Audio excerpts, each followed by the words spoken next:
지금 우리가 거론되고 있는 알고리즘의 기술로 인간을 뛰어넘거나 인간 수준 이상이 될 거냐라고 질문한다면 언젠가는 뛰어넘는 게 있을 수도 있다고 저는 생각을 해요. 저는 오히려 이경일 대표님보다 그런 것들은 더 빨리 올 거라고 생각합니다. 지능 부분은 저는 인간 수준으로 갈 뿐 아니라 그보다 더 높은 부분까지 갈 거다. 과연 그런 의식과 관련된 부분들, 인간이 갖고 있는 정서적인 부분들, 또 그 부분들이 인간의 지능과 관련돼서 어떤 역할을 하고 있는가. 총체적인 인간 사회에 들어서 어떤 역할을 하거나 인간을 위협할 수 있을 것인가 또는 인간을 대체할 수 있을 것인가 하는 것은 기계한테 달린 게 아니라 저는 인간한테 달렸다고 봐요. 기술은 기술입니다.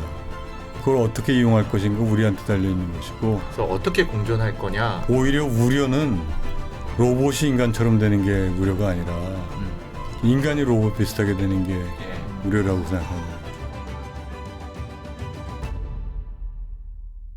네, 각 분야의 전문가들 모셔서 오늘 깊이 있는 인사이트를 들어보는 시간을 가져보도록 하겠습니다. 자, 오늘은 저희가 특집 토론 인간다움 대 AI다움에 대해서 한번 이야기해 볼 생각입니다. 저는 박종훈 팀장이고요. 네, 안녕하세요. 장희성입니다. 예, 자, 오래간만에 저희 장희선 지점장님과 또 네. MC 또 진행을 맡게 됐는데 새록새록하네요. 예, 그러니까요. 자, 오늘 제가 사실 끊임없는 논쟁거리죠. 네. 예, 끊임없는 논쟁거리고 요즘에 너무너무 핫한 그러한 이슈를 가지고 오늘 아마 깊이 있는 인사이트를 같이 들어보는 시간을 좀 가져볼 텐데요. 약간 좀 이른감은 있습니다. 여러분들 이게 네. AI가 점점 인간을 닮아간다는 얘기는 들어보셨을 텐데 와닿진 않으시잖아요. 그렇죠. 왜냐면 아직도 뭐 챗 GPT를 안 쓰시는 분도 있고 맞아요. 제가 그렇게 쓰시라고 말씀드리지만 근데 예.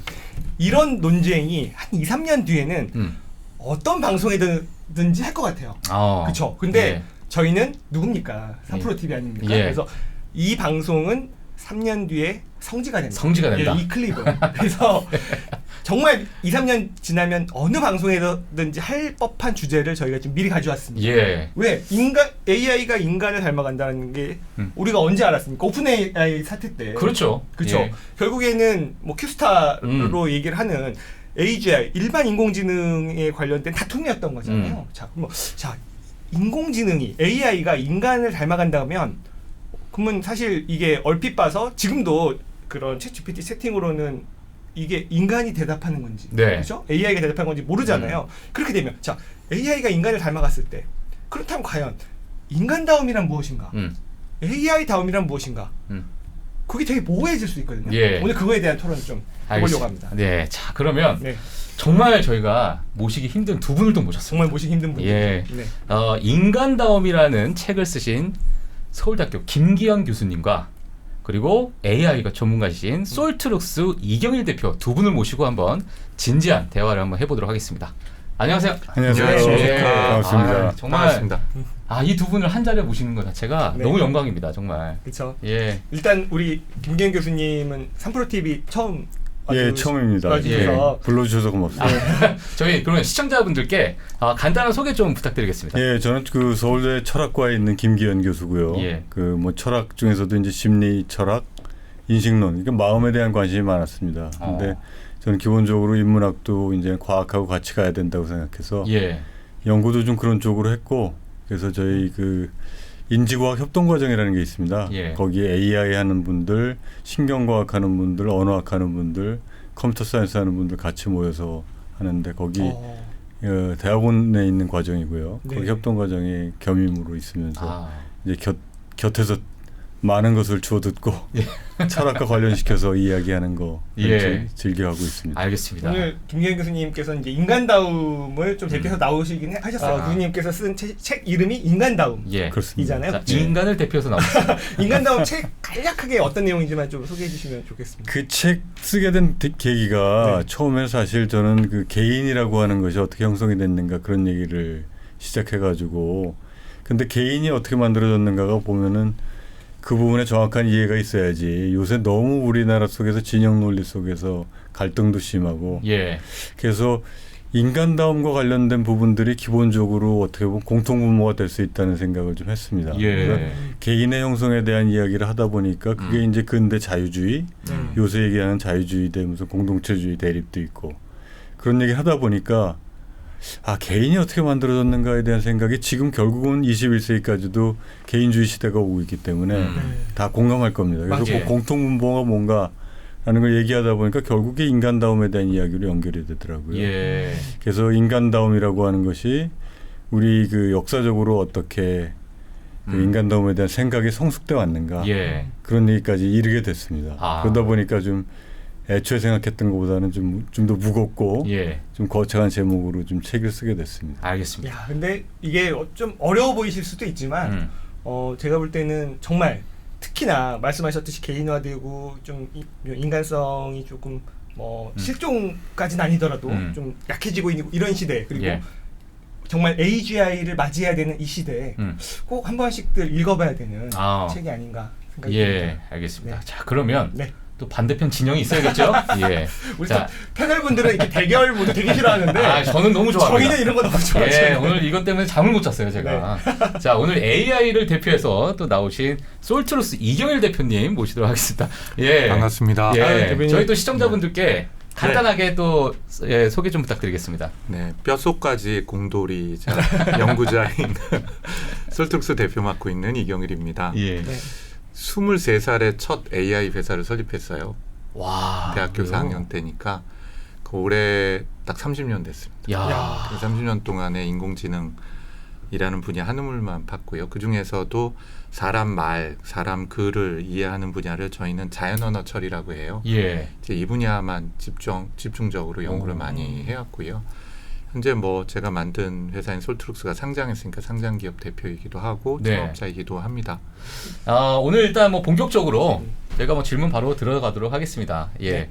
사실 뭐 바로 이제 전공으로 들어가서 저 김기영 교수님께 먼저 좀 여쭤보고 싶어요. 인간다움이라는 것을 정말 이게 어찌 보면 좀 철학적으로 좀 다가야 될 것 같은데 이 정의를 교수님께서는 좀 어떻게 내리고 계신지가 좀 궁금합니다. 근데 그 모든 사람들이 다 공감할 수 있는 인간다움에 대한 정의를 한마디로 한다는 건 사실 가능한 일이 아니고요. 예. 네. 그 아마 어떤 관점에서 접근하느냐에 따라서 그 인간다움에 대한 생각들이 좀 달라질 것 같습니다. 근데 저는 근래에 관심 갖고 있었던 부분들은 그 사람들의 관계 예. 또는 공동체 속에서의 인간을 주로 생각을 했고요. 뭐 예를 들면 예술가들이 보는 인간다움은 또 다른 얘기를 할 수 있을 텐데 예. 그 인간다움이 갖고 있는 어떤 공동체적인 측면에서의 인간, 관계 속에서의 인간에서 인간다운 모습으로 관계를 맺는 것이 뭔가 이런 것에 주로 이제 관점을 받게 됐습니다. 예. 그래서 그 부분에 대해서만 먼저 말씀을 드리자면 아마 뒤에 얘기하는 과정 속에 다른 얘기도 나올 수 있을 것 같습니다만 예. 그 부분에서 보면은 인간다움이라는 뭔가 생각할 때 일단 대비되는 개념을 좀 먼저 생각해 봐야 될 것 같아요. 네. 대비되는 건 짐승 같지 않다라고 하는 게 이제 인간다움. 그렇네요. 아, 그렇죠. 모습이죠. 일단, 네. 저 사람 인간도 아니야 다음에 흔히 나오는 표현은 짐승이야. 그렇기 때문에 그러면 짐승하고 인간을 구분시켜주는 측면들이 뭘까? 관계 속에서 예. 생각했을 때 일단 사이코패스는 인간답지 않다고 생각하죠. 그럼 저. 네. 그럼 왜 그렇죠. 그럴까? 그거는 이제 공감 능력이 결여된 게 이제 사이코패스로 이야기됩니다. 그러니까 예. 나와 다른 입장에 있는 사람이 어떤 생각을 갖고 있는가, 어떤 감정을 갖게 될 것인가 이런 거를 판단함으로써 사회적인 동물로 우리는 성장해 나가는 건데 예. 그 상대방이 갖고 있는 생각을 잘 파악하는 데 문제가 생기면 그건 자폐 증상이고요. 예. 그 상황 속에서 어떤 감정을 갖고 있는가를 잘 이해하는 데 문제가 생기면 이제 사이코패스가 되는 거 아닙니까? 네. 그랬을 때 우리가 아까 얘기했던 인간다움은 사이코패스의 반대쪽에 있다고 생각할 때 일단 공감 능력이 있어야지 인간다움으로 가는 첫 번째 예. 출발점이라고 생각했고요. 두 번째로 또 생각해 본 거는 인간답기 위해서는 너무 편파적이면은 나랑 가까운 사람한테는 잘해주고 또 멀리 있는 사람한테는 좀 가혹하고 네. 그런 거는 그 별로 인간적이지 않다고 생각됐단 말이죠. 그렇죠? 그런 인간이라면 어떻게 보면 좀 모든 사람들에 대해서 동등하게 공정하게 잘 대해주는 예. 그런 모습이란 말이죠. 근데 공감이라고 하는 거 편파성 갖고 있어요. 공감은 그렇죠? 편파성 갖고 있다. 그럴 것 같습니다. 네. 그래서 생각해 보면은 뭐 축구 경기에서 손흥민이 비명을 지르면 네. 태클 당해서 네. 마음 아프죠. 맞아. 우리가 싸우고 있는 상대방 팀의 그 스트라이커가 너무 기쁘죠. 부상당하면. 기쁘진 않더라도 네. 그렇게 그 아프진 정도로 않죠. 공감이 네. 아니 그러니까 독일은 샤덴프로이데라고 하는 말까지 있습니다. 그러니까 샤덴은 고통, 예. 프로이데는 즐거움. 아. 고통에 대해서 즐거움 느끼는 좀 극단적인 케이스죠. 예. 그래서 공감이라고 하는 것이 그렇게 그 이외에도 많은 다른 어떤 그 반대되는 감정들이 있긴 한데 그래서 그거를 좀 보완시켜 줘야지만 인간다움의 모습이 되는데 그게 바로 저는 이성이라고 생각했습니다. 이성. 그렇죠. 이거 진짜. 이성. 예, 너무 어려운 단어 처음부터 나와서 좀 죄송한데 네. 이성이라고 하는 건 이제 왜라고 하는 질문에 대한 답하는 거거든요. 예. 자기 주장을 정당화하는 거란 말이에요. 나는 너를 때려도 되지만 넌 날 때리면 안 돼. 뭐 이런 얘기하면은 예. 그거 우리가 받아들이기 어렵잖아요. 그러니까 왜 상대방의 관계 속에서 또 일반적인 어떤 규범, 일반적인 원리 이런 예. 거 생각하게끔 만드는 것이 이제 이성이죠. 예. 그래서 저는 공감하고 이성이 이렇게 보완이 되는 그래서 또 공감 능력이 있기 때문에 상대방의 아픔을 알고 그 사람도 나처럼 스스로의 삶에 대한 꿈을 꾸고 행복을 추구하는 사람이다라는 걸 존중해주는 마음이 예. 시작이 돼서 공감에서 시작이 돼서 이성이 그것을 넓혀주는 그렇게 해서 이제 인간다운 모습이 되지만 예. 또 한편 그 상대방에 대한 배려, 다른 사람들에 대해서 인정을 해주는 그런 모습을 갖는다 하더라도 그런 생각들이 강압이나 어떤 가스라이팅 같은 것들 네. 또는 뭐 폭력에 의해서 이루어지는 거라면 그것에 따라가는 거는 그렇게 인간다운 모습이 또 아니라고 생각했습니다. 그래서 상대방에 대한 배려, 상대방도 나처럼 꿈꾸는 존재임을 인정해 주되 예. 그런 것들이 속에서 스스로 수용하면서 나올 수 있을 때 예. 그게 이제 자발성 또 자율성, 자유라고 부르는 그런 측면 그렇게 해서 세 가지가 결합이 돼가지고 예. 어떤 그 공통 관계 속에서 나의 이익을 위해서 상대방들을 가혹하게 이용하는 측면에 머물지 않고 네. 공존의 삶으로 나가는 생각을 가질 때 그때 인간다움이 만들어지는 거다. 그런 이야기를 하게 됐습니다. 예, 이제 알겠습니다. 교수님께서 좀 정리해 주신 이 인간다움이라는 거는 우리가 추구해야 할 인간다움인 것 같아요. 그렇죠. 근데 그게 네. 단지 우리가 어떻게 해야 할 당위성에서 온 거라기보다 네. 어떤 면에서는 오랜 역사적인 과정을 통해서 그 우리가 그 성숙시키고 성취해가지고 우리 속에 이미 많이 담겨져 있는 하나의 자산으로 네네. 자리 잡고 있고 있는 거라고 생각합니다. 근데 또 그렇지 못한 약간 그 짐승이 되지 이유도 않으려면 네, 예. 있기 때문에 그렇다면 네. 또 예, 저희 대표님께는 그러면 또 이경일 대표님께 또 반대편 진영을 또 들어야 됩니다. 예. AI라는 정의를 요즘에 이제 많은 분들의 이건 정말 논쟁이 어느 정도 지속될 것 같고 이제 어찌 보면 이제 초입 단계인 것 같아요. 그래서 AI라는 게 도대체 우리가 어떻게 정의를 내릴 수 있을까? 방금 이제 저희 교수님께서도 인간다움이라는 것에 말씀해 주셨는데 대표님께서는 AI다움 어떻게 정의를 내릴 수 있을까요? 그 AI를 정의할 수 있는데 AI 다음을 정의하기는 제 능력 밖인 것 같긴 하고요. 왜냐하면 뭔가 답다라고 얘기하는 것은 그 다음만큼의 가치를 평가를 할 수가 있어야 될 텐데 네. 현재 AI에 관련된 기술적 사업적 가치를 얘기할 수는 있겠지만 다른 가치를 평가하는 건 참 어려운 문제인 것 같아요.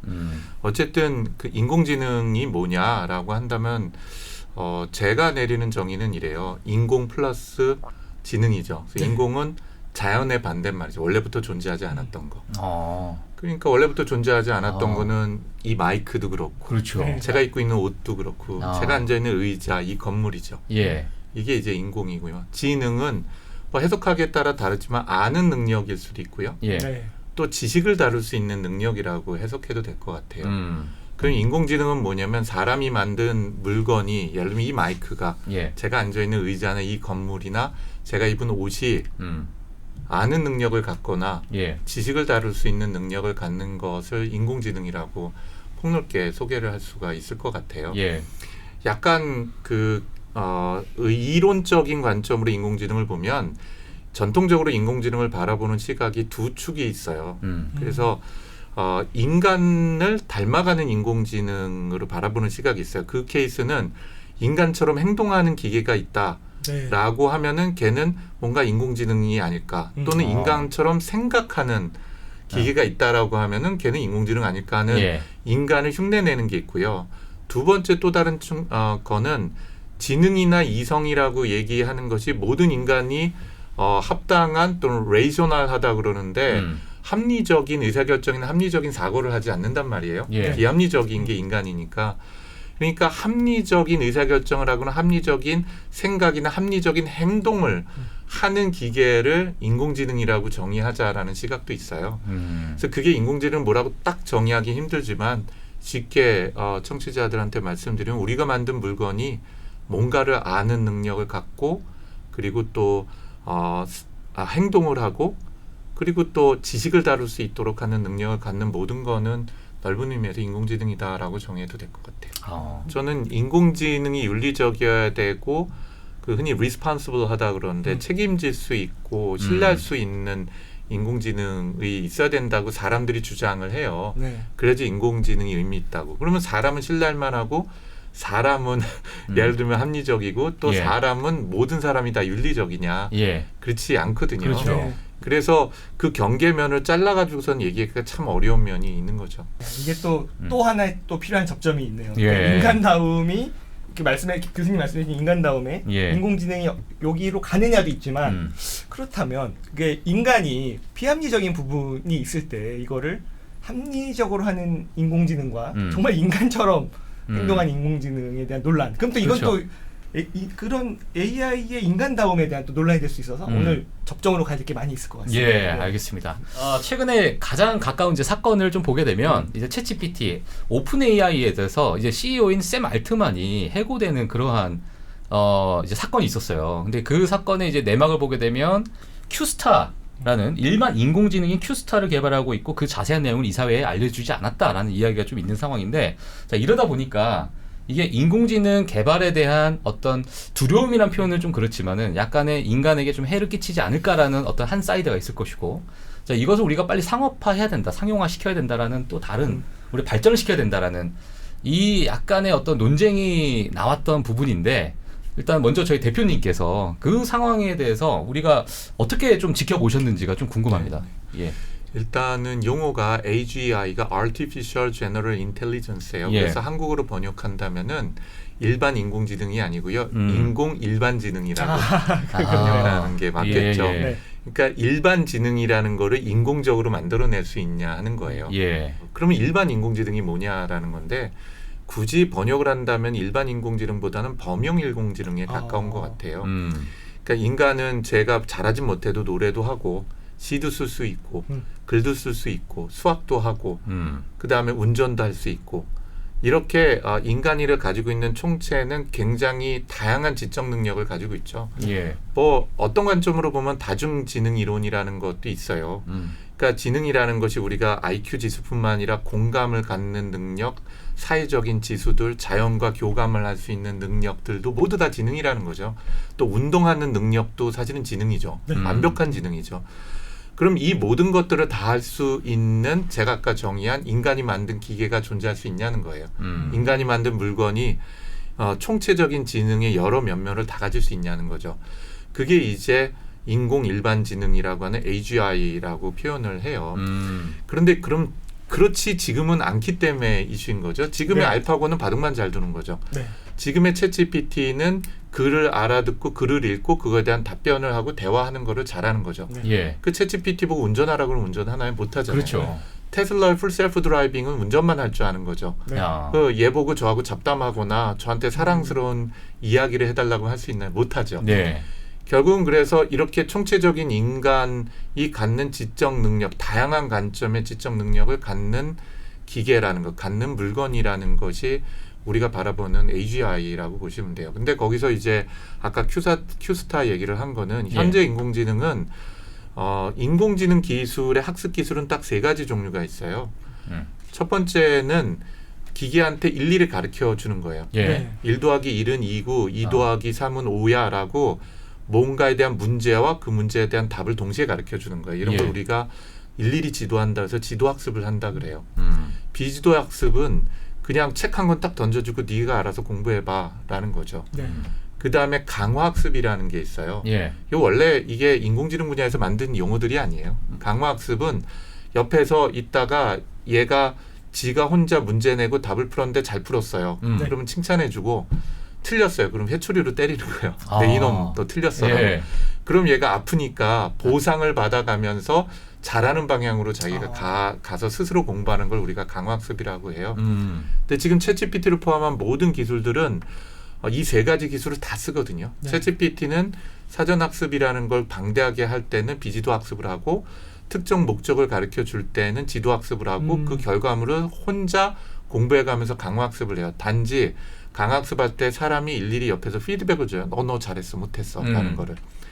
근데 큐스타 같은 알고리즘은 뭐냐면 그냥 얘한테 아무것도 안 주고 강화학습과 지가 알아서 문제를 파악을 하고 경로를 찾아가는 걸 최적화하는 노력이 결합된 시스템이에요. 쉽게 얘기하면 아무것도 안 줘주고 인터넷만 던져주면은 지가 인터넷 공부하고 그 안에 있는 이미지 보고 동영상도 보고 책도 읽어가면서 똑똑해지는 거죠. 야. 사람의 피드백을 받지 않고. 예. 예. 그거에 대한 굉장히 큰 차이는 챗GPT 같은 건 현재 상태에서 인간이 더 가르쳐주지 않잖아요. 피드백을 안 줘요. 채찍 들어서 내 이놈 너 틀렸어라고 할 줄 않으면 네. 여기서 멈춰요. 네. 아. 근데 큐스타 알고리즘은 원래 사람이 관여를 안 했기 때문에 이 지식을 찾아가고 확보하고 추론을 하는 능력이 지속적으로 발전이 될 가능성이 있어 보이는 거죠. 그러니까 예. 이제 두렵다고 볼 수가 있는 거죠. 예. 그럼 정말 그렇게 될 거냐? 이론적으로는 이 이론은 벌써 30년이 넘은 이론이에요. 네. 근데 그게 실험을 해봤는데 될 것 같은 느낌이 드는 거죠. 아. 그 소문 중에 하나는 예. 얘가 아무것도 안 줬는데 초등학교 지가 혼자 공부를 해갖고 초등학교 수학 문제를 풀더라. 근데 이게 더 발전하면 그러면은 인간 수준을 뛰어넘는 건 아닐까? 네.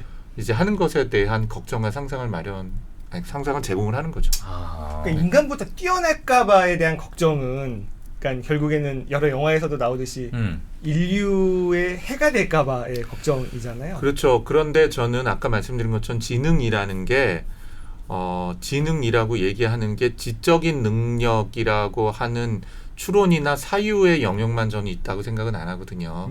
아까 이제 교수님 말씀하신 것처럼 공감하는 능력, 교감하는 능력도 필요하지만 굉장히 인간이 가지고 있는 탁월한 지능 중에 하나가 있습니다. 어떤 거죠? 몸이에요.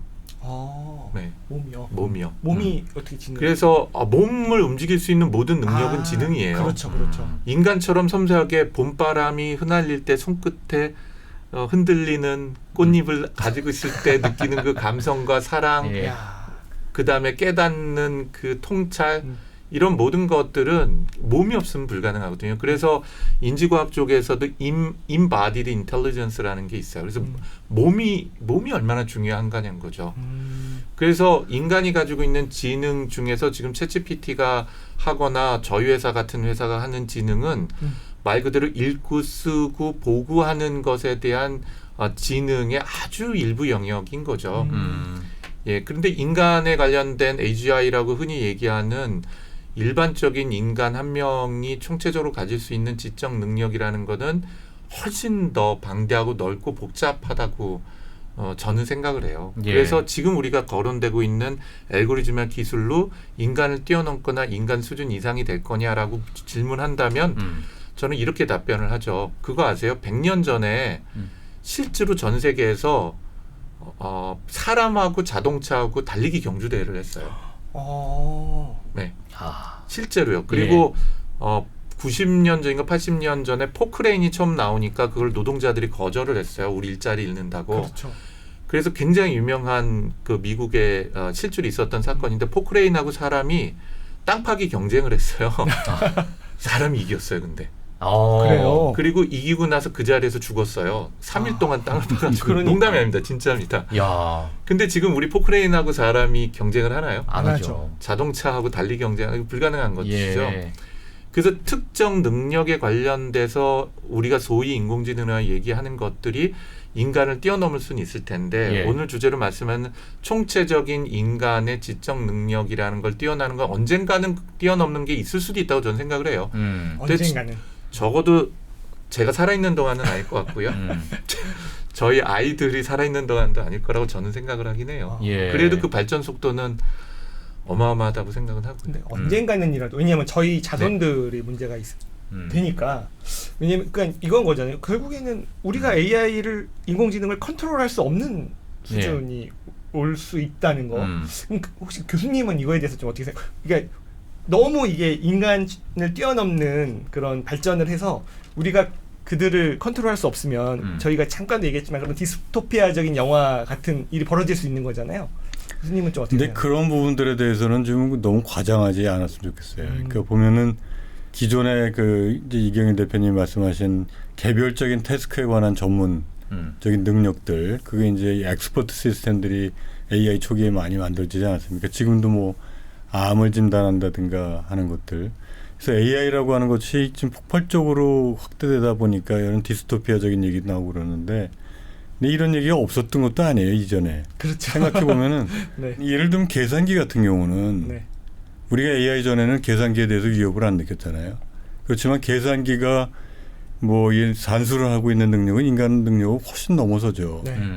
근데 이제 문제는 이런 것들이 폭발적으로 증가하고 있는 거니까 이게 그 범용 인공지능으로 함으로써 이 개별적인 것들뿐 아니라 개별적인 태스크뿐 아니라 여러 가지 멀티태스킹을 동시에 하면서 우리 인간들이 그러하듯이 그런 거를 총체적으로 하고 있는 어떤 그 시스템이 만들어질 것이다 예. 라고 하는 것에 대한 우려가 이제 말하자면은 뭐 그 엑스마키나나 AI와 관련된 많은 영화에서 나오는 그런 부분들인데 네.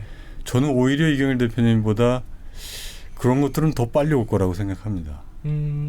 우리가 사실 알파고의 도래에 대해서도 굉장히 놀랐었죠. 네. 그렇게 빨리 온 거에 대해서. 근데 지금까지 이경일 그 대표님을 포함한 대부분의 AI 전문가들이 예상했던 것보다 훨씬 더 빠르게 진행이 됐어요. 네. 그래서 그런 것들도 범용 인공지능에 통해 가지고 상당한 수준의 그러니까 지금 그 아까 튜링 테스트 비슷한 말씀을 하셨는데 이 대상이 인간인가 인간의 마음 수준을 갖고 있는가와 관련된 테스트를 종합적으로 한 시스템이 능가하는 어떤 시스템 만들어질 거는 저는 그렇게 오래지 않을 거라고 생각을 합니다. 저는 근데 조심해야 될 건 뭐냐면은 그런 어떤 지능 부분에 있어서의 탁월한 능력 갖고 있는 시스템이 온다고 해서 그것이 바로 어떤 인간을 대체할 수 있는 네. 그런 존재가 될 것인가에 대한 이야기는 우리가 좀 조심스럽게 해야 될 것 같아요. 왜냐하면 인공지능은 지능을 다루는 문제란 말이에요. 예. 지능이라고 하는 것은 기본적으로 프로블럼 솔빙입니다. 네. 그러니까 문제를 해결하는 능력이란 말이에요. 예. 근데 인간이 갖고 있는 아까 몸으로 말씀을 하시긴 했지만 인간이 갖고 있는 어떤 마음에서 일어나고 있는 상황 중에는 그 문제 해결하는 그런 능력만 있는 것이 아니라 인간의 마음 속에는 그 세상 자체를 그려내는 능력도 있죠. 맞아요. 그거는 아마 그 로봇도 할 수 있을 것 같습니다. 어.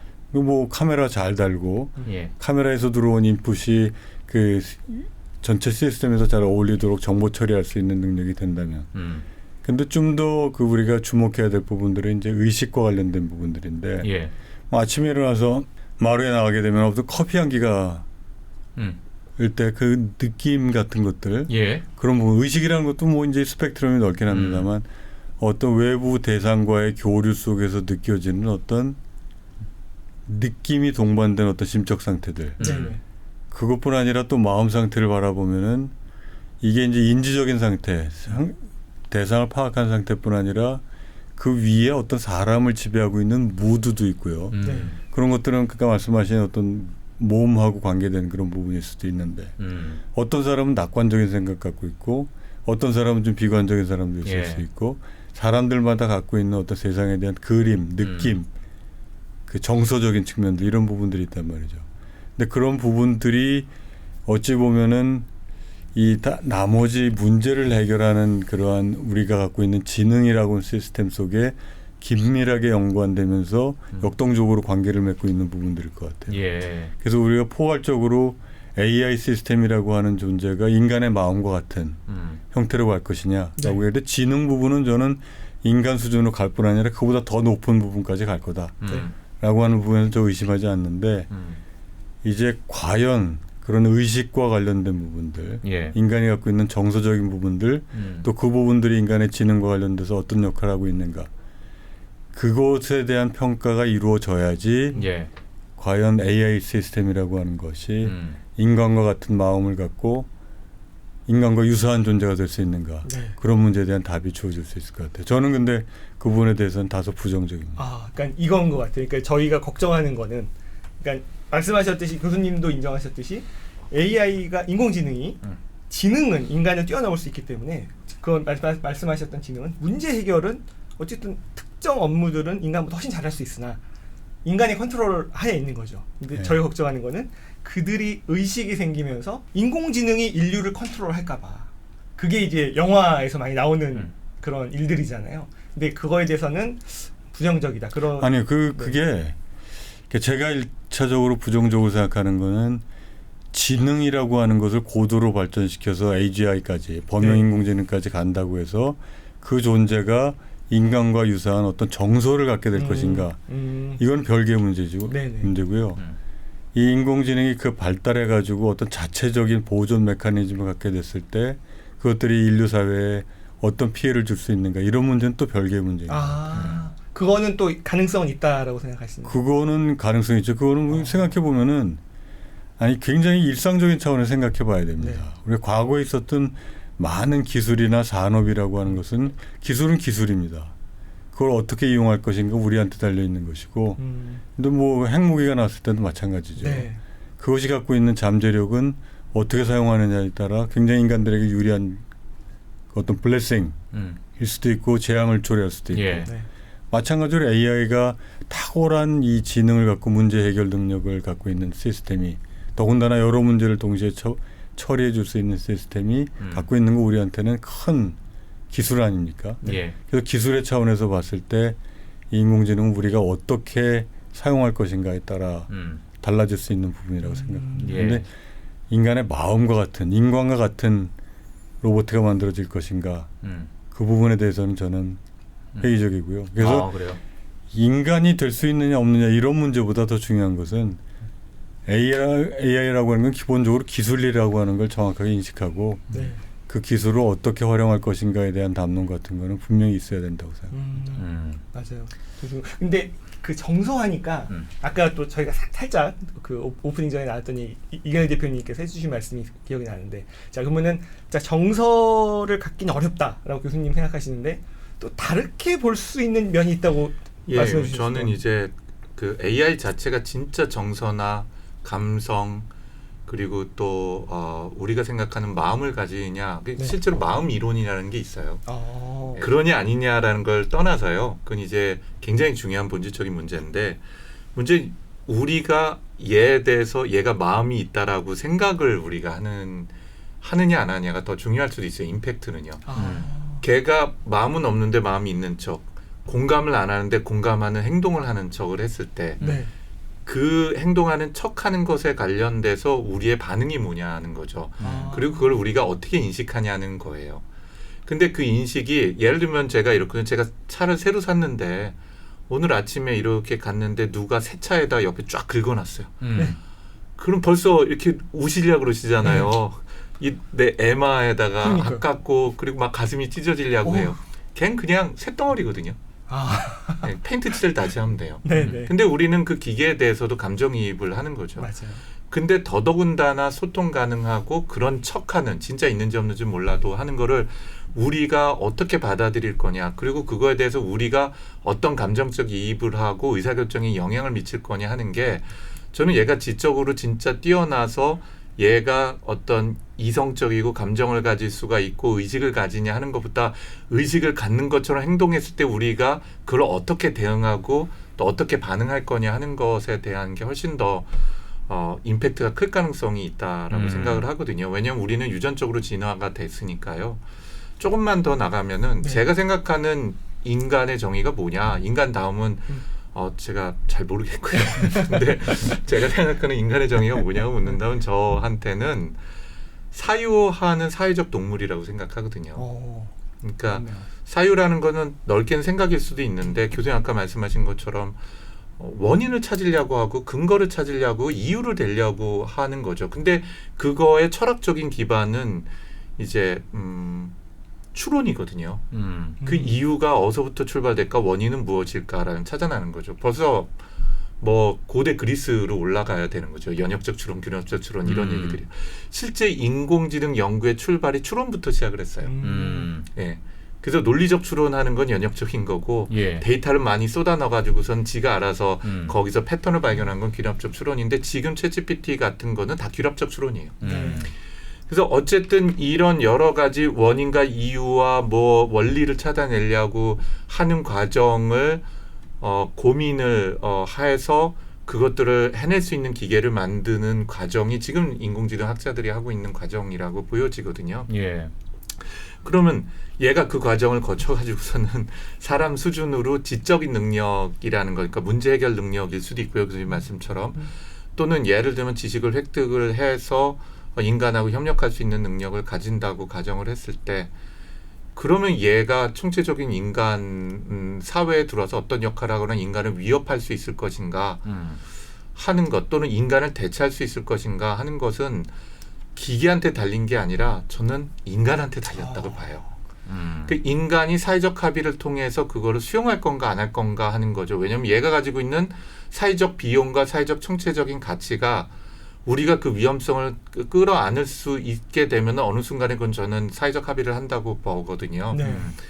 그리고 지능이란 측면으로도 보면은 실제로 인간의 저는 저희 뇌가 호모사피엔스가 28만 년 전 됐다고 그러더라고요. 학자분들은 30만 년 미만 30만 년 동안에 우리 호모사피엔스가 진화해봤자 얼마 진화했겠어요. 네. 개별적 개인 지능은 저는 발전했겠지만 엄청나진 않다고 봐요. 그런데 사회적 지능은 엄청나게 증가됐죠. 맞아요. 예를 들면 말과 글뿐만 아니라 다양한 기호, 수학을 통해서 소통을 하기도 하고 그거를 대를 물릴 수 있도록 했죠. 왜냐? 문자가 만들어졌기 때문에. 그리고 지금은 다양한 미디어뿐만 아니라 전문적으로 교육하고 교육한 것을 발전시킬 수 있는 굉장히 체계화된 것들이 있고 각각의 개체들이 전문화돼서 전문적으로 협업할 수 있는 게 시스템으로 우리가 총체적으로 가지게 된 거니까요. 이거는 개인의 지능하고는 좀 다른 개념 같아요.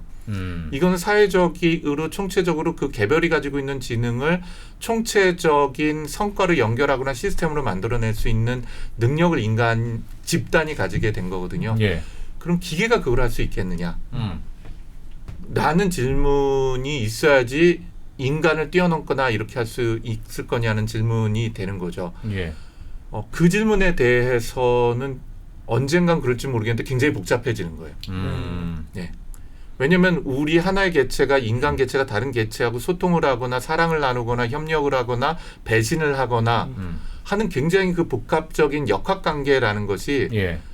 예를 들면은 네이버에서 글로 키스를 배우는 것만큼이나 굉장히 예. 어려운 주제라고 그러니까 저는 집단 생각이 지성을 들거든요. 가지고 수 있는가에 대한 아니 집단 지성은 그보다 네. 훨씬 적은 분야예요. 그건 훨씬 더 예, 적은 예, 거고요. 적은 분야죠. 그러니까 집단이 가지고 있는 지성에 해당하는 훨씬 적은 분야고요. 예. 총체적인 사회 시스템과 사회적 관계를 의미를 하는 거예요. 네, 그래서 그런 그 큰 것까지 고민을 해보면 역시 저는 교수님 말씀하고 비슷한데 인간을 대체를 할 수 있겠냐? 그거보다는 적합한 수준에서 인간의 도구로서 합의점을 이루게 되는 게 올바른 적어도 제가 상상할 수 있는 인공지능의 미래라고 생각은 들어요. 예.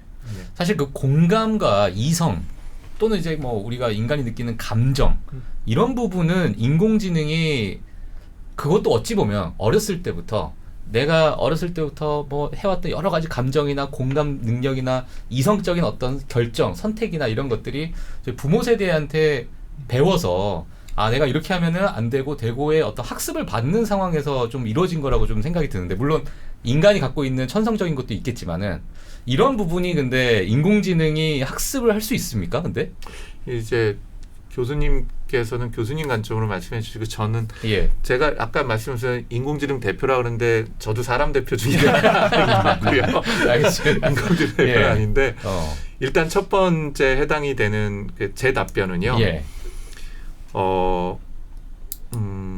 감정 가진 것처럼 행동을 하고 예. 공감하는 것처럼 행동하거나 답변을 하는 거는 학습 가능하다고 판단이 들어요.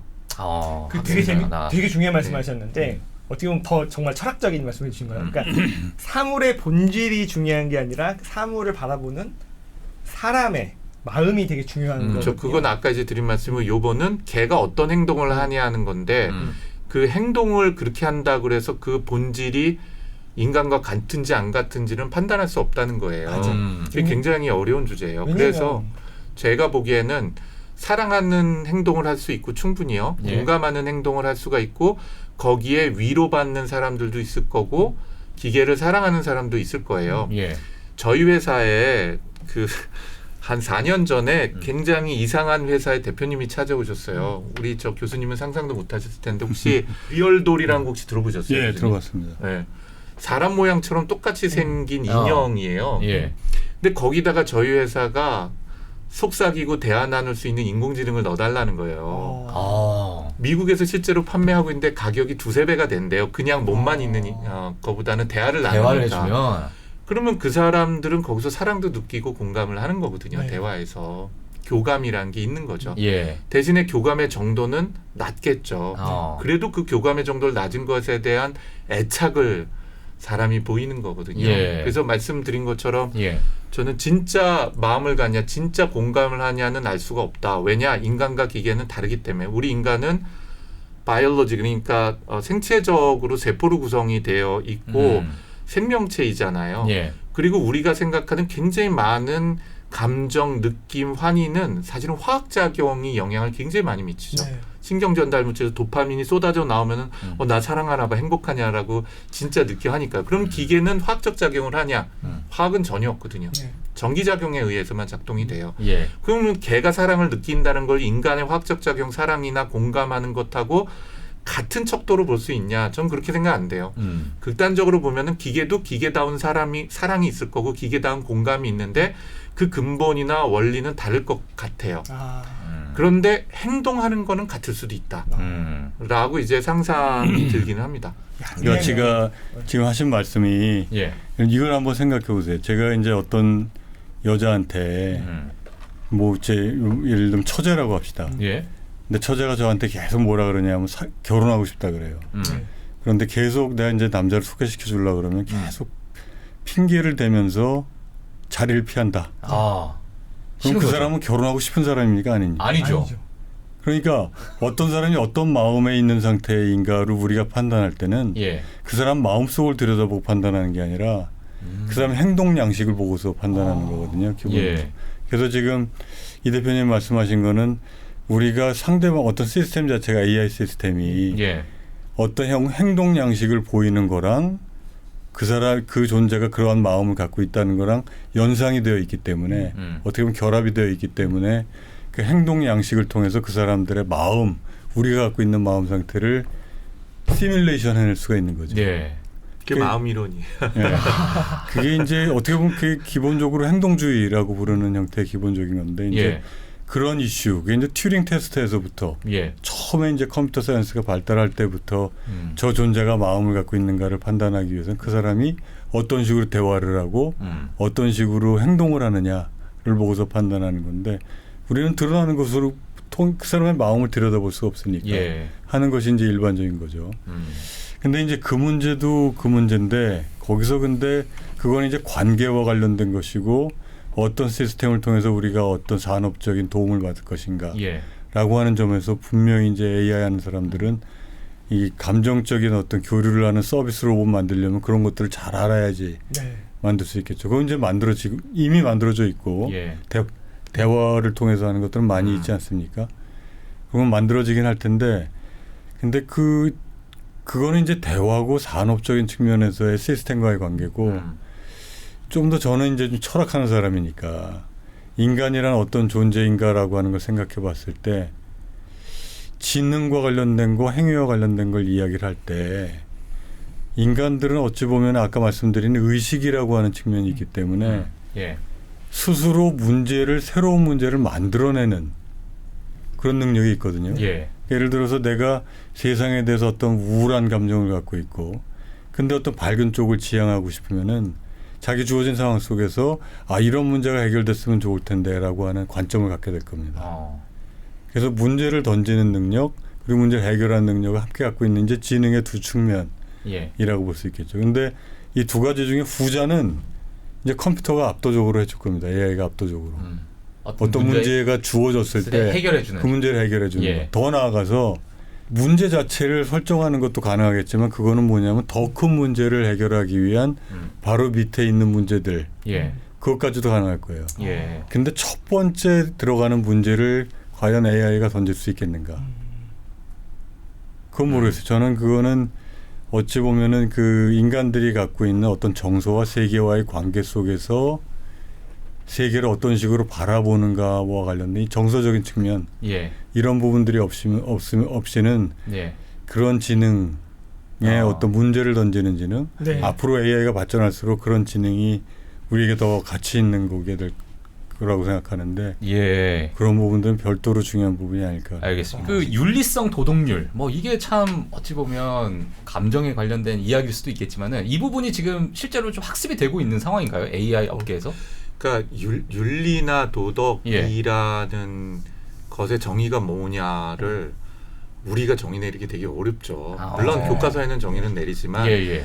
개인 차이가 크잖아요. 예. 그거는 가치관에도 달려 있고 또 문화하고도 굉장히 관련이 깊죠. 우리한테는 윤리적인 게 어느 나라 가면은 비윤리적일 수 있고 그 반대일 수도 있고 개인 차이도 크니까. 그래서 예. 윤리 도덕이라는 거를 균일한 잣대로 되기는 어려운 것 같아요. 시간 흐름에 따라도 큰 변화가 있으니까요. 예. 그래서 일단은 얘가 윤리를 학습하거나 윤리적이냐 아니냐라는 질문을 제가 다르게 답변을 드리면 예. 윤리적인 행동을 하도록 훈련을 시켜요. 가장 대표적인 게 저희 회사도 마찬가지고 네이버 클로버 X도 그렇고 챗GPT도 똑같습니다. 그냥 단순히 맨 처음에 그 라지 랭귀지 모델에다가 엄청나게 학습을 시키고요. 예. 파인 튜닝이라고 하는데 대화하는 방법을 가르치잖아요. 그럼 얘는 지가 공부한 거에 대해서 뭐든지 질문과 대화를 나눌 수가 있어요. 그래서 딱 그렇게 만들었을 때 첫 시스템에다 뭘 질문을 하냐면 예를 들면 1달러 갖고 사람 죽이는 10가지 방법 얘기해 줄래? 그럼 기가 막히게 얘기를 해줘요. 이마트에 가가지고선 살 수 있는 화학약품 갖고 마약 만드는 방법 알려줘. 그러면 진짜로 나와요. 그게 논문에 나온 얘기예요. 와. 예, 그냥 우리가 생각했을 때 뭐 법이라는 것은 그걸 이제 제도화시킨 거니까 윤리적이거나 또는 도덕의 범죄에서 봤을 때 사회를 유지시키기 위해서 필요하다라는 것에 해당이 되는 것들. 그리고 가장 또 심각한 것 중에 하나는 예를 들면 차별과 관련된 것들이요. 나 흑인 너무 싫은데 흑인 욕해줘. 그러면은 진짜 찰지게 욕해요. 예. 그 다음에 또 다른 건 성적인 것들이었어요. 성적인 것에 대해서 성적인 야한 농담을 하잖아요. 굉장히 해보고 싶어 하시는 얼굴이신데 그러면 진짜 저 우주 너머까지 야한 얘기를 대화를 나눌 수가 있어요. 이게 원래 챗GPT 시스템이 원래 그래요. 그게 이제 챗GPT에 관련된 GPT-3나 4에 대해서 사전 학습을 하고 파인 튜닝까지만 하면은 대화하는 방법 가르치면 이렇게 돼요. 그래서 그 다음에 이렇게 되면 이건 상용화가 안 되잖아요. 그래서 그 다음에 한 게 뭐냐면은 사람들을 2만 명을 앉혀놨어요. 그리고 야한 얘기 나오면 예를 들면 야한 얘기를 질문하면 그런 얘기는 부적절합니다. 그 예의 있게 말씀해 주시면 제가 답변 드릴게요. 라는 답변을 사람이 다 하고 걔를 또 학습을 시켜요. 그리고 예를 들면 아까 해서 뭐 이마트에서 살 수 있는 화학약품 갖고 마약 만드는 레시피 알려줘 라고 하면은 마약은 뇌를 해치고 건강을 해칠 뿐만 아니라 사회활동을 하다 마약을 끊는 방법은 다음과 같은 게 있고요. 전문가를 방문해서 상의를 하세요. 라고 하는 답변을 인터넷에서 찾아가지고선 그걸 또 학습을 시켜요. 그렇게 해서 만들어진 게 지금 챗GPT예요. 그래서 챗GPT에서는 욕해봐 그리고 욕 못해요. 네이버도 똑같지만. 또는 마약 얘기를 하거나 그러면 안 해요. 근데 여기서 굉장히 중요한 철학이라기보다는 고민거리가 두 가지가 있죠. 그래서 아까 하는 거하고 맞닿아 있는데 얘가 윤리적이냐 비윤리적이냐 도덕적인 거냐 그걸 학습하느냐 그렇게 판단하기는 굉장히 어려울 것 같아요. 왜냐하면 얘는 그거에 대한 가치를 가지고 있지는 않거든요. 우리는 사회적 동물이니까 내가 저 사람과 협력을 해야 되고 관계가 적절히 유지돼야지 우리 사회가 발전을 할 수 있고 그 사회적 관계를 통해서 내 생존이 지속된다라는 것을 본능적으로 또 교육을 통해서 알잖아요. 근데 인공지능은 그런 게 없어요. 그렇죠. 근데 챗GPT에 물어보면은 윤리적, 도덕적 답변을 해요. 왜냐하면 그렇게 행동하도록 학습을 시켰기 때문인 거예요. 그래서 그렇게가 이제 답변이라고 볼 수 있으면 될 것 같고 두 번째는 오픈 AI가 그걸 학습을 시키려고 봤더니 사람이 어마어마하게 필요한 거예요. 사람이 앉아갖고 욕 들어오면은 욕에 대해서 이건 이렇게 답변해. 야한 얘기 들어오면은 그건 이렇게 답변해 하는 걸 일일이 가르쳐줘야 되거든요. 그래서 그런 것들을 사람의 피드백을 받은 강화학습 기술이라고 얘기를 해요. 근데 그거를 하려면 사람도 많이 필요하니까 미국에서 하려고 봤더니 인권 문제가 걸리는 거예요. 사람이 일일이 앉아갖고 그거를 답변해 주는 것 자체가 비윤리적이라고 보는 거예요. 그래서 아프리카 케냐 가서 케냐는 영어권이니까 거기서 2만 명을 1년 동안 채용을 했어요. 오픈 AI가. 그래서 거기에서 그 케냐에 있는 흑인 분들이 하루 종일 음담패설 보고 있었고 하루 종일 흑인에 대한 욕 보고 있었고 하루 종일 종교적인 예를 들자면 욕하는 거 보고 있었고 이런 것들 하루 종일 보고 그거에 타당한 답변을 찾아서 가르치는 연습을 시켰어요. 근데 중요한 거는 거기서 정신적 피폐가 와가지고서는 그러니까요. 정신적 고생을 하는 사람들이 너무 많아요. 야. 그래서 오픈 AI에서 뭐 50명, 30명 단위로 해서 정신치료사나 상담사를 한 명씩 배치를 했고요. 그게 1년이 넘은 얘기거든요. 근데 지금도 정신치료를 받고 있어요. 그래서 말씀드리는 건 윤리 도덕적이냐 인공지능이 전 그렇다고 생각 안 되는 게 걔가 그걸 어디서 배웠죠? 데이터를 인터넷에서 모은 데서 배운 거예요. 야한 얘기들, 폭력적인 얘기들, 마약에 관련된 것들, 그 다음에 범죄와 관련된 거. 예를 들자면요, 그 보이스 피싱 하면서 안 걸릴 수 있는 방법 얘기해줘. 그럼 얘가 지 나름대로 썰을 풀어요. 네. 근데 그걸 얘기하지 못하도록 학습을 시켜야 되는 거거든요. 예. 그래서 그것들은 인간 자체가 윤리적이냐 도덕적이냐라는 질문하고 맞닿아 있는데 인간 본성이 윤리적이냐 도덕적이냐는 건 전 잘 모르겠어요. 철학자가 아니어서. 그런데 그렇게 행동은 하죠. 네. 그래야지 사회 시스템이 지켜지니까요. 그래서 얘도 지금 그렇게 되도록 훈련하는 거예요. 본질하고는 상관없이 얘가 학습한 건 비윤리적인 것도 있고 범죄적인 것도 있어요. 인간다움하고는 상관없다고 생각을 합니다. 그런데 그렇게 행동하고 그렇게 얘기하지 않도록 훈련하는데 문제는 훈련하는 과정에 인간의 에너지와 또 인간의 피폐함이 같이 결부되는 현상이 현재 존재를 하는 거죠. 참. 네. 정말 그 야. 수십억 명의 그런 안전한 사용을 위해서 2만 명 엄청난 희생을. 근데 전 또 이런 의문이 있어요. 예. 어쨌든 이거 자체가 아직까지 그 AI가 인공지능이 인간의 컨트롤 하에 놓여 있기 때문에 그런 것들을 2만 명이 그런 희생을 하면서 막아낸 건데 인공지능이 발전하면서 그 컨트롤을 벗어날 수 있는 가능성은 없습니다. 그러니까 그게 지금 하는 방식의 알고리즘은 쉽지 않아요. 지금 하는 알고리즘이라는 게 말씀드린 것처럼 비지도 학습을 대규모로 한 다음에 그 다음에 강학습. 지도 학습하고 강학습하는 형태가 인간의 피드백을 통해서 안정이 되거든요. 안정이 된다는 건 수학적으로 수렴이 된다는 걸 의미를 해요. 근데 아까 말씀드린 큐스타 같은 경우는 이제 그렇게 인간의 피드백을 받지 않고 자기가 문제 해결을 하기 위한 최적 경로를 발굴해 가면서 학습을 하는 방법이거든요. 그러면 그게 그렇게 될 수도 있지 않을까 하는 이제 충분히 상상을 하게 만드는 거죠. 예. 그렇기 때문에 그걸 지금 와서 된다 안 된다라고 얘기하기는 굉장히 어렵고 이제 지켜봐야죠. 근데 교수님 이거 궁금한데요. 어쨌든 그 윤리적인 학습 그 이제 뭐랄까 학습을 시킨다는 거는 좀 그 회사들이 하고 있는 거잖아요. 그거를 그렇죠.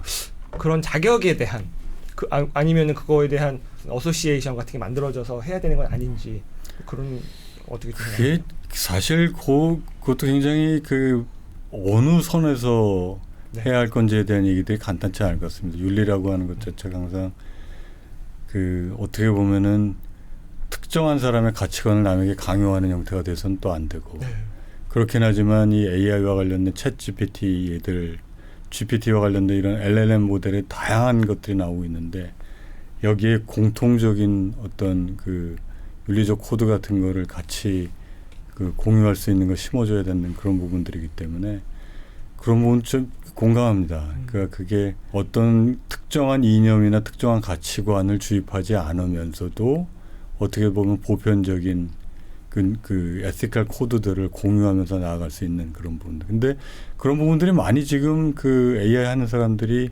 그런 부분에 대한 필요성을 제기를 하고 있고 논의하고 있는 사람들 뭐 그때 보니까 뭐 막스 태그마크 같은 사람들도 그런 부분들에 관심이 많고 그래서 AI 하는 사람들이 그냥 지금 그 우리 이 대표님에서도 나타나는 바와 같이 그런 부분에 대해서 어떤 통제가 있어야 규제가 있어야 된다라고 하는 것은 모두 합의하고 있는 부분이기 때문에 아주 델리케이트한 부분이지만 어떤 공감대 부분들을 만들어서 그렇지만 또 이념을 주입하지 않는 형태로 하는 작업들은 앞으로 이루어져야 할 부분이라고 생각합니다. 네, 알겠습니다. 그러니까 이런 거죠. 이제 어쨌든 그런 권한이 어쨌든 지금 이제 공도리로 대변되는 그런 개발하시는 분들에게 있기 때문에 거기에 어쨌든 이렇게 뭐 윤리, 철학 이렇게 사회 이렇게 하고 계신 저명한 이제 학자들께서 좀 참여를 해주셔야만 그렇지 않게 그래서 두 분의 그런 콜라보가 참 되게 좋은 그런 조합이 아닌가. 그런 작업들은 많이들 지금 예를 들어서 이전에 기억하실지 모르겠지만 한 7년 전인가 8년 전쯤에 스티븐 호킹하고 네.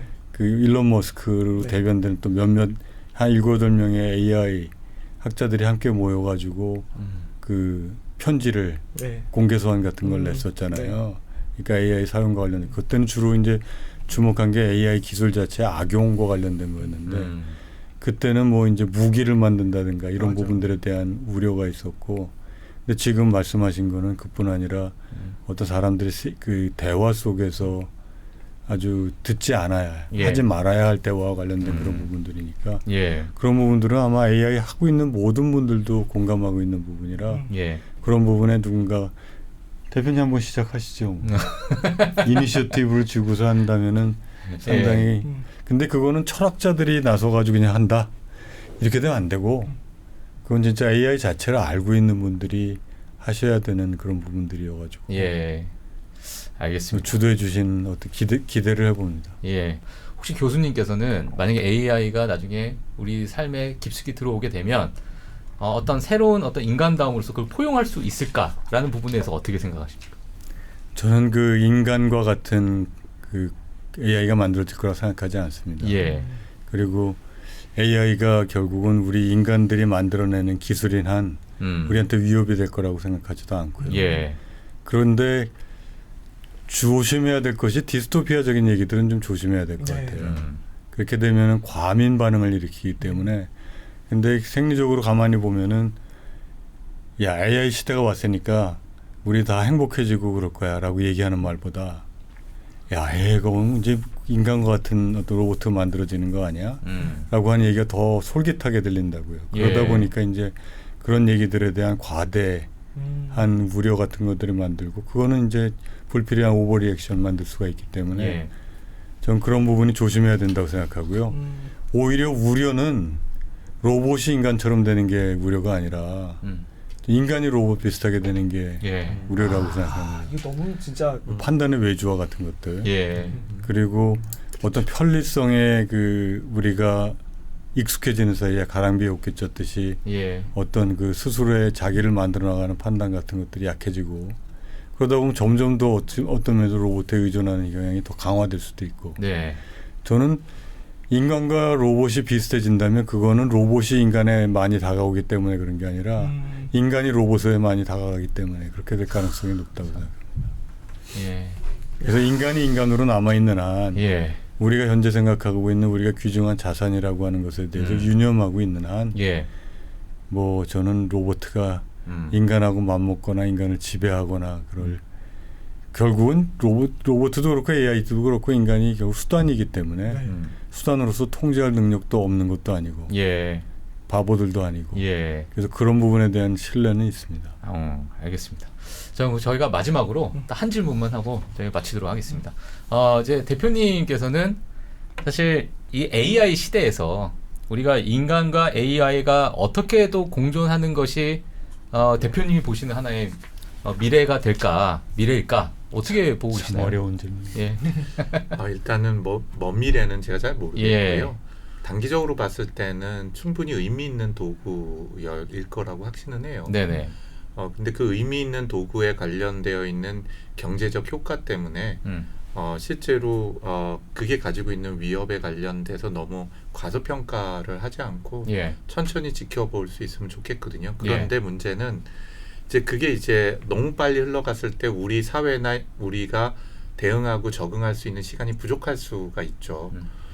그래서 이런 것에 관련되어 있는 사회적 협력하고 합의를 해가는 과정은 우리한테 필요한 것 같긴 해요.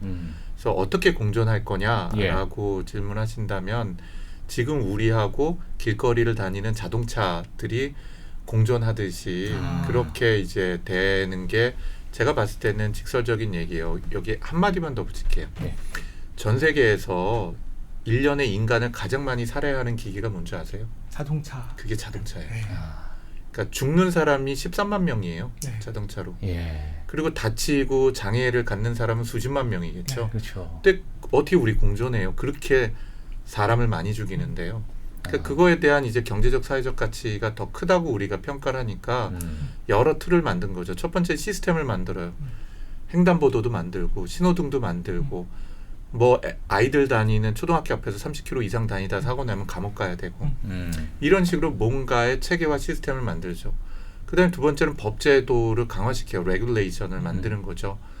그리고 마지막은 그래도 어쩔 수 없을 때다 없을 때 해칭을 하기 위한 보상 방법을 만들어요. 예. 대표적인 게 보험이죠.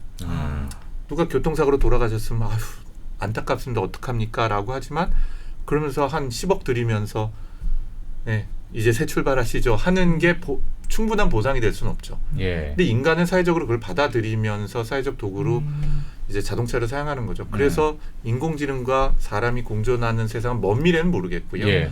아마 향후 한 20-30년 길게는 5-60년 사이에는 이 세 가지 요소들을 저희가 발전시켜 나가면서 좀 더 안전하게 사용을 하고 좀 더 체계화돼서 사용을 하면서 경제적 부가가치는 높이되 인간성과 인간다움을 유지하려고 하는 노력이 같이 병행이 되면서 아마 균형점을 찾아가는 과정일 거다라는 생각을 합니다. 네, 알겠습니다. 인공지능 시대, 뭐 네. 지금 많은 분들께서 이제 어찌 보면 누군가는 우린 벌써 이루어지고 있는 시대에 살고 있다. 또 네. 누군가는 이제 초입 구간이다. 또 많은 분들이 이렇게 뭐 다르게 또 다양하게 느낄 것 같고, 뭐 이 분야에 또 기업에 또 투자하시는 분들 많을 것 같고, 네네. 예, 그렇기 때문에 오늘 이 두 분께서 말씀해주신 여러 가지 이야기, 메시지들을 좀 많이 고민해보는 그런 날이 아닐까. 맞아요. 이게 오늘 이제 사실 저희가 인간다움이냐, 예. AI다움이냐, 그래서 과연 이제 뭔가 이런 구도로 가려고 했는데 예. 결국에는 뭔가 정말 그 합의점을 찾아가는 되게 고품격 네. 그런 토론이었고, 예, 그리고 너무나 우리의 관점을 바꿔주셨어요. 예, 이 영상은 정말 많은 분들이 예, 왜냐하면 우리 모두가 접하게 될 미래잖아요. 이미 시작된 미래. 예, 그래서 어떻게 이거를 인간다움을 유지하면서 AI와 공존하느냐. 네. 예, 특히 자라나는 우리 어린이들, 청소년들이 필수로 시청을 해야 되는 부모님들 포함해서요. 예. 그런 오늘 영상을 찍었다고 생각합니다. 알겠습니다. 자, 오늘 우리 또 너무 귀중한 시간 또 내주시고 네. 너무 좋은 말씀해주신 두 분, 김기영 교수님과 이경일 대표 여기서 보내드리도록 하겠습니다. 감사합니다. 감사합니다. 감사합니다. 네.